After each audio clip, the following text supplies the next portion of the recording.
WorldVentures, together with the WorldVentures Foundation, run various programs, initiatives around the world. Tomorrow, approximately 50 Southern African-based volunteers will participate in making a difference at grassroots level, working with Botshabelo, a charity that's based in Midrand. Botshabelo not only runs a baby's home for abandoned children and those given up for adoption, but also focus on preschool teacher training. Joining us in studio to tell us more is Stephen and Tessa Khan from WorldVentures. Good morning. Thank you for joining us, guys. Hi. Good morning, Ewan. How are you? Very good today. Very good. It's midweek and the cricket starts tomorrow, so I'm happy. Wonderful. I wanted to ask you about the various programs and initiatives that you guys are involved with, and this charity specifically. If you guys can sort of give us a look at. Great. Okay. Just thank you very much for allowing us here with SABC. It's just great to be here. WorldVentures and WorldVentures Foundation are a company based in Plano, Texas, in the United States. Tessa and I are independent representatives. We need to make that statement right up front, that we don't work for the company. We are just independent reps that volunteer our time towards a good cause. Now, 5 years ago, the foundation was formed within the company, and it started with building what we call bottle schools in Guatemala.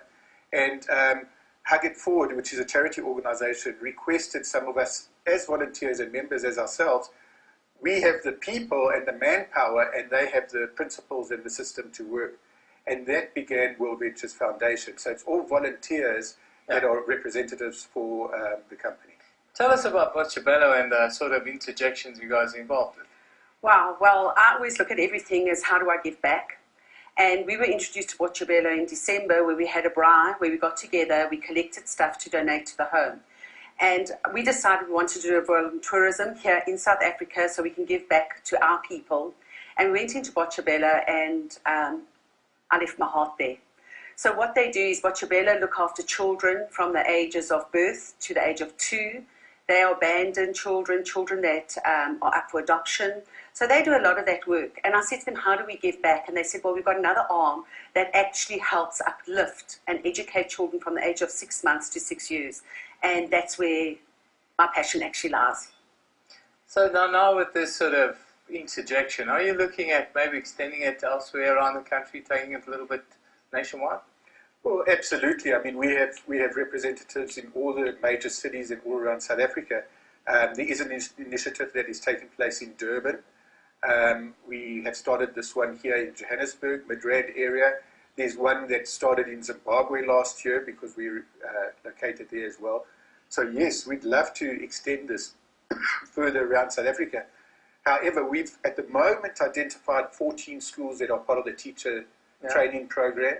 And those are the 14 schools that we've earmarked for this year, once a month to go in and uplift and just beautify the environment that the children can be in a better learning environment for growing up. Tessa, tell us about Thursday. Tell us about tomorrow. Now, who will be there? Who will be attending, and what will be happening? Okay, so we've got 50 members, representatives around the country that have come to us, even some from Zimbabwe, which is really, really exciting.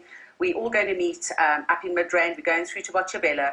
What we're doing is we are building and painting and doing kitchens and all sorts of things. But we have got Carl Lowe, who's our international, international expansion, in charge of international expansion, Vice President. He will be out here. He arrives today, I think it is. And Matt Morris, who's one of the top income earners in the business. And he has a bestseller, so that's really exciting. So they're coming out, they're going to get involved at grassroots, do some painting. And what's even more exciting, I'd like to share with you, because we've got so many volunteers and because we've been able to raise so much money, we are going in, and last night's decision was made that we're going in and we're actually going to be painting a foster home as well tomorrow. Well, that's fantastic news. Just to tell us about the funding around the project. How does it work? Okay, so the funding is not coming from any organization. We, as I once said again, we are volunteers. So each volunteer has contributed a small amount of finances to fund some of the purchases that we're doing.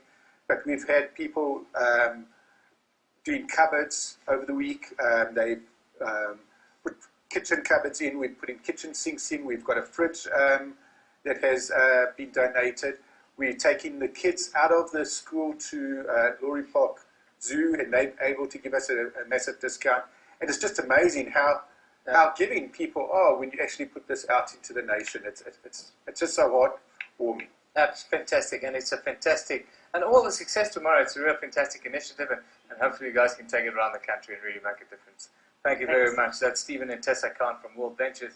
Of course, they're involved with Botshabelo, and they are doing fantastic work for the kids in South Africa. Let's take a quick and final look at what you